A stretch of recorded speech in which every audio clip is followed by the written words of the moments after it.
은혜 광야의 사순절을 맞이하신 여러분에게 주님의 은총과 능력이 넘쳐나시기를 축원드립니다. 아멘. 사순절을 맞이하셔서 기쁘시죠? 네. 지금껏 여러분의 믿음을 드러낼 수 있는 그런 기회가 많지 않았는데 이제 여러분의 굳센 믿음을 마음껏 드러낼 수 있는 이런 사순절이 되어서 여러분 아주 기쁘기 의지 없으실 거라고 저는 믿습니다. 마치 물 만난 고기처럼 이 사순절에 여러분의 믿음을 마음껏 드러내시는 귀한 교인들 되시길 바라겠습니다. 오늘 사순 일주일을 맞이했는데요. 그래서 오늘은 유혹과 시련을 이겨내자라고 하는 제목으로 은혜를 나누고자 합니다. 오늘 성경은 저희에게 사순절로 나와라 라고 이렇게 요청하고 있습니다. 유다단강에서 공생애를 시작하시면서 세례를 받으신 예수님은 성령이 충만하셨고 또 성령께서는 예수를 광야로 인도하시어 40일 동안 금식하시며 지내게 해주셨습니다. 복음 1절은 그 사실을 우리에게 이렇게 전하고 있습니다. 예수께서는 요르단강에서 성령을 가득히 받고 돌아오신 뒤 성령에도 광야에 가셨다라고 이렇게 말합니다. 예수님을 광야로 인도하신 성령께서 이제 여러분을 사순절로 인도해 주십니다. 또 주님의 몸된 교회는 사순절로 모든 신자들을 부르고 있습니다. 성령님과 교회의 인도를 받아 사순절 광야로 나오시는 교우님들이 되시기 바라겠습니다. 많은 교우님들이 성령과 교회의 부르심을 따라 사순절 광야로 나오시지만 아직까지도 운신을 못하시는 그런 교우님들도 계십니다. 그래서 이렇게 여쭤보면 어째 이렇게 사순절로 못 나오십니까? 라고 물으면 많은 분들이 사순절을 다 지키려고 하니까 엄두가 나지 않아서 아예 발걸음을 지금 못 떼고 있습니다. 라고 하는 교우님들이 계십니다. 금식도 하고 사선도 하고 이것저것 내가 잘 할 수 있을까? 엄두가 안 나서 아직 그 첫 발을 못 내디시는 분들 걱정하지 마십시오. 신명기 30장 11절로 우리에게 이렇게 말하고 있습니다.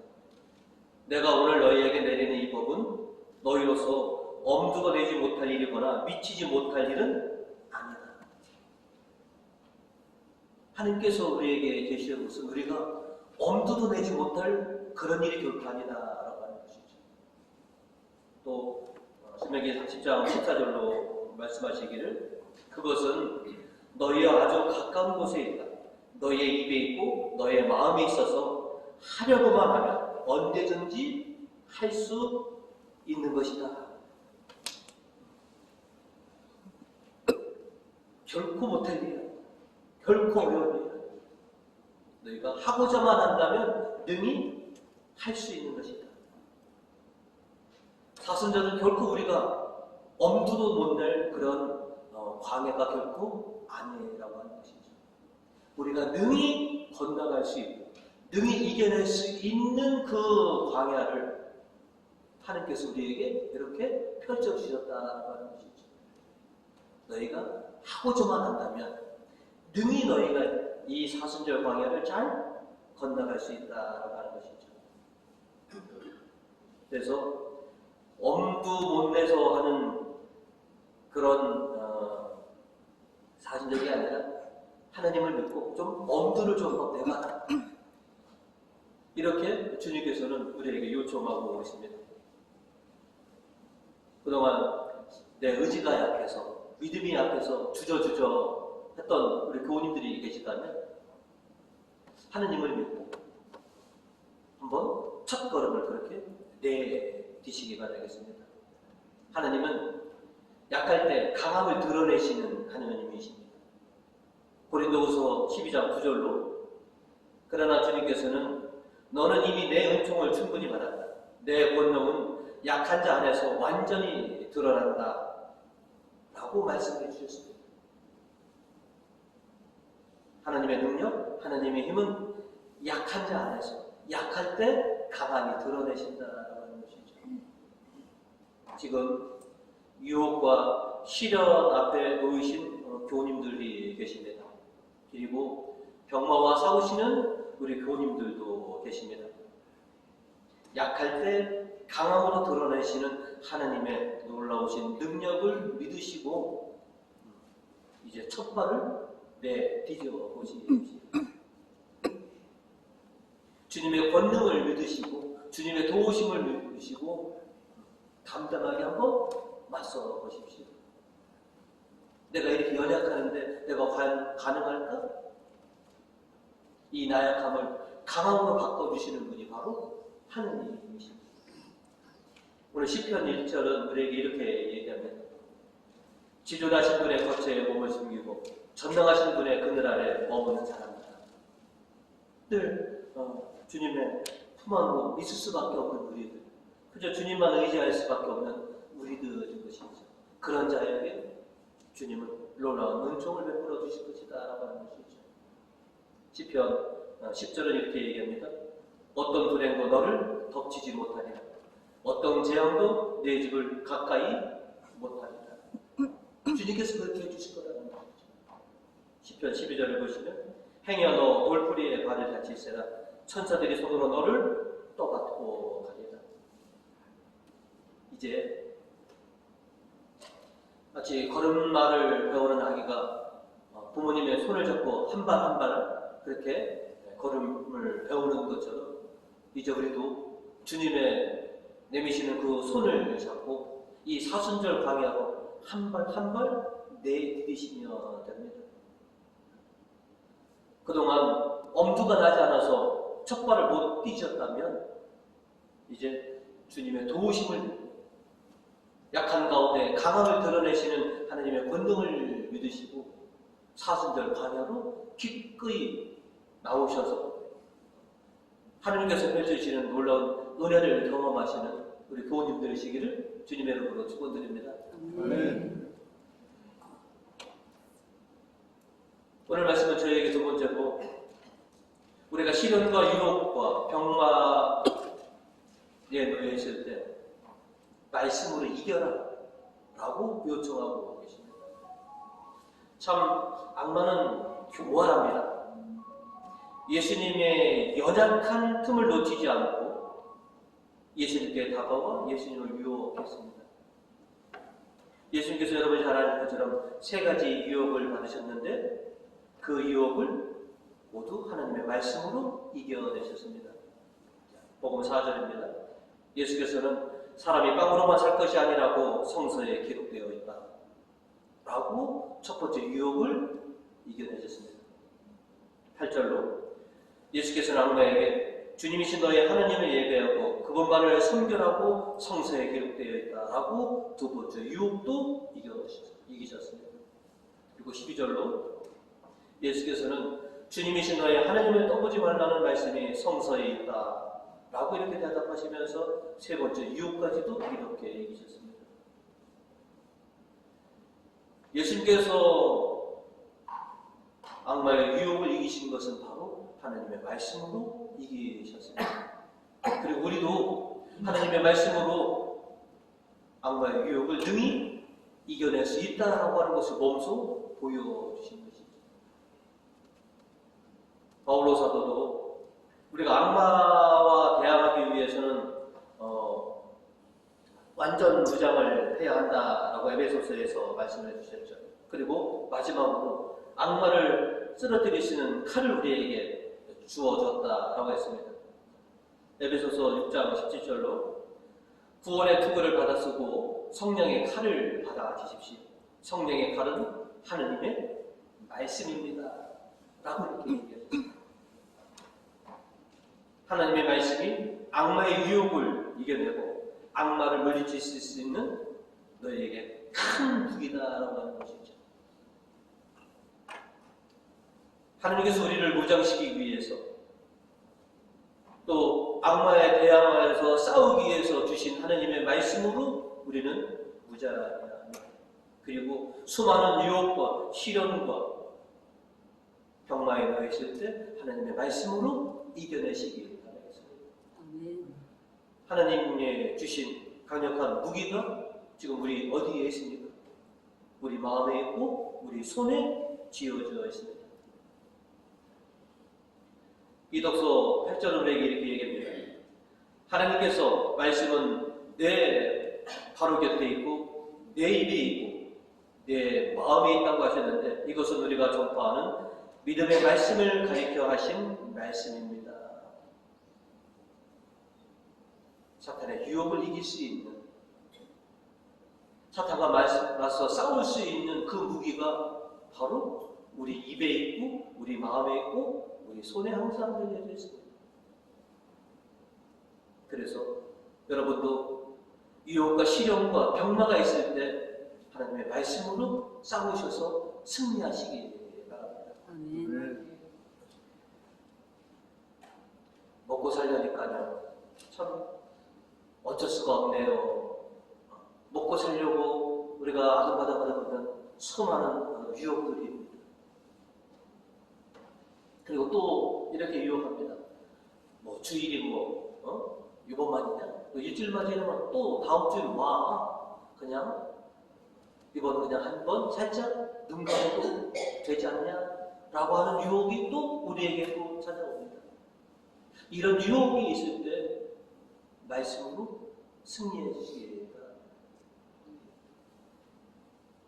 우리가 살다 보면 물질이 참 굉장히 필요하다라고 하는 것은 인생을 살아가는데 우리가 돈이나 물질 없이는 살아갈 수 없다라고 하는 것을 잘 알고 있습니다. 하지만 물질이 결국 우리의 삶의 목표는 아닙니다. 물질은 우리 삶의 도구고 수단이어지 물질이 목표가 되어서는 그럴 거 아니다라고 하는 것이죠.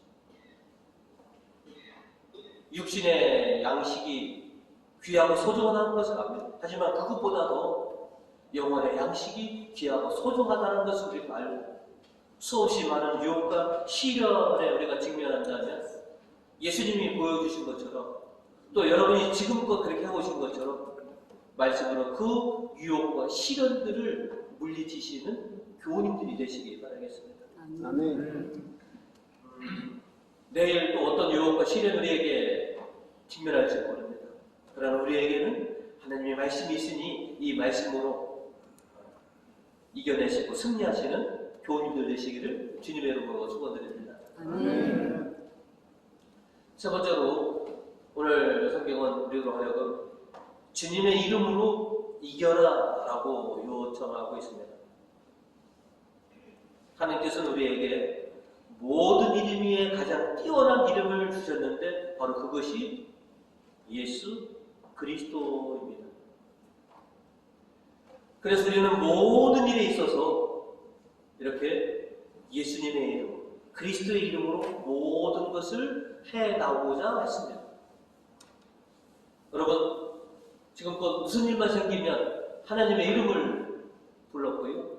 예수 그리스도의 이름을 여러분이 찾으셨습니다. 기도할 때도 주님의 이름을 불렀고요. 하나님의 이름을 외쳤습니다. 일하실 때도 그러셨고 신자의 모든 일을 어떻게 보면 성부와 성자와 성령의 이름으로 우리가 모든 것을 해왔고 결국 우리가 응답받은 것도 그렇게 주님의 이름으로 모든 것을 받았습니다. 이제 유혹과 시련과 병마와 싸우고 계시다면 주님의 이름으로 여러분이 대응하시기 바라겠습니다. 그리고 주님의 이름으로 여러분이 승리하시기 바랍니다. 아멘. 바울로 사도는 오늘 13절로 우리에게 이렇게 말씀하셨습니다. 주님의 이름을 부르는 사람은 누구든지 구원을 얻으리라는 말씀이 있지 않습니까? 라고 말합니다.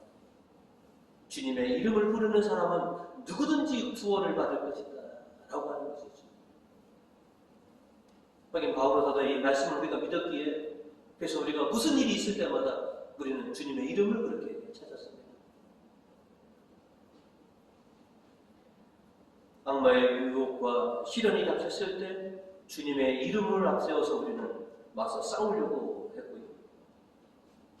또 그 이름으로 지금껏 어떻게 보면 버텨왔는지도 모릅니다.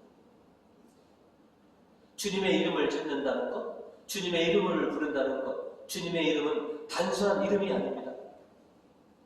우리의 이름은 단순히 우리의 이름일지 모르지만 하나님의 이름은 예수 그리스도의 이 이름은 곧 하나님의 권세요, 하나님의 능력입니다. 그래서 우리는 지금껏 주님의 이름을 불러왔습니다. 구약의 백성들도 시련과 공고함을 당했을 때 하나님을 부르셨습니다. 오늘 1독서 7절 우리에게 이렇게 얘기합니다. 우리가 우리 선조들의 하나님 야훼께 부르짖었더니 야훼께서는 우리의 아우성을 들으시고 우리가 엉걸려 고생하며 착지당하는 것을 굽어 살피셨습니다.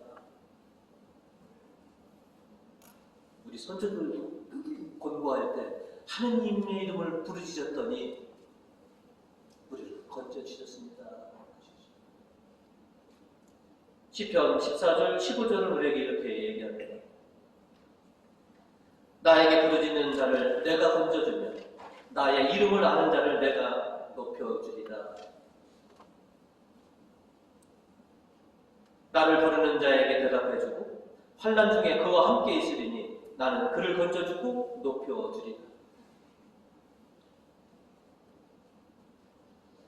우리가 예수 그리스도의 이름을 아는 것 자체로도 축복이고요. 어떤 상황에 놓여 있을 때 주님의 이름을 부르짖는 것도 우리의 축복입니다.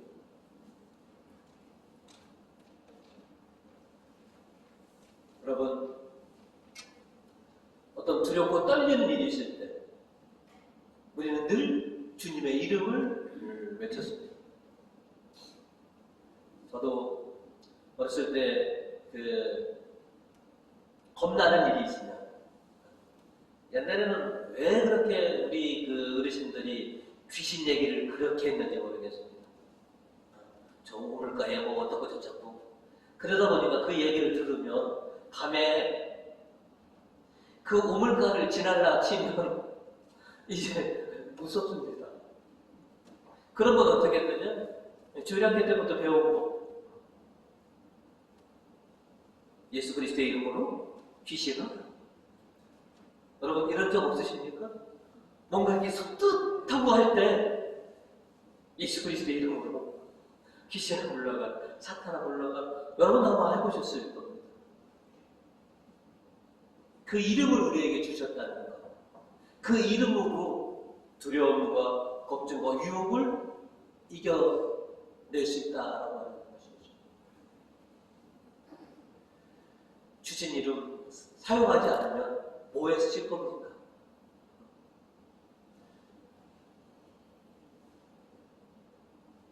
많은 분들이 하나님의 이름을 헛되이 부르지 말겠으라라고 십계명대로, 그죠? 그거에 좀 하시는 분들은 뭐 이런 일까지도 주님의 이름을 부를까라고 하시면 부르십시오. 찾으라고 주신 이름입니다. 부르라고 주신 이름입니다. 인생을 살아가시는데 사탄의 유혹이 오는 것 같다라고 한다면 주님의 이름으로 맞서십시오. 시련과 병마 앞에서 주님의 이름으로 담대하게 서보시고 이겨내십시오. 그러라고 주신 이름입니다. 기도할 때만 부르는 이름이 아니라 너희가 세상과 사탄을 이길 때 사용하라고 주신 이름이기도 합니다. 항상 주님의 이름을 통해서 유혹과 시련과 병마를 이겨내시는 우리 교우님들 되시기 바라겠습니다. 아멘. 사탄의 유혹은 끊임없을 겁니다. 그리고 애석하게도 사탄이 우리들보다 엄청난 능력과 힘을 가지고 있는 것도 사실입니다. 그런데 우리의 동의 없이는 결코 사탄이 우리를 죄짓게 할 수는 없습니다. 사탄이 강한 힘을 가지고 있더라도 강제로 우리 동의 없이 우리를 죄짓게 할 수는 없다라고 하는 것이죠. 우리가 유혹에 넘어가서 동의했을 때 비로소 우리가 죄를 짓게 되는 것이지 사탄이 강제로 우리를 죄짓게 할 수는 없습니다. 버텨내시는 동의만 안 하시면 결코 우리가 죄악에 빠지는 일은 없을 것입니다. 1독서 11절로 신명기 선언에게 이렇게 얘기합니다. 성서에도 그를 믿는 사람은 누구든지 수치를 당하지 않으리라는 말씀이 있지 않습니까? 주님을 믿는 자는 결코 수치를 당하지 않을 것이다 라고 하는 것입니다. 주님을 믿는 자, 주님의 이름을 아는 자, 주님을 부르는 자 결코 수치를 당하지 않게 하겠다라고 하는 것이죠. 내 뜻과 내 의지와 내 계획대로 하려니까 힘들고 어려운 것입니다. 주님의 뜻대로 주님과 함께 할 때는 주님께서 우리에게 무한한 능력과 은총을 내려주셔서 우리가 능히 해낼 수 있게 해주실 거다라고 하는 것이죠. 이제 사순 이제 일주일입니다. 어떻게 보면 이제부터 또 시작됩니다. 수많은 유혹이 여러분 앞에 있더라도 주님의 이름으로 하나님의 말씀으로 그 유혹을 이기시고 승리하시길 바라겠습니다. 아멘. 시련과 고통이 있더라도 주님을 믿고 주님의 이름을 부르주셔서 그 어려움과 고통을 이겨내실 수 있는 우리 부모님들 되시기를 주님의 이름으로 축원드립니다. 아멘.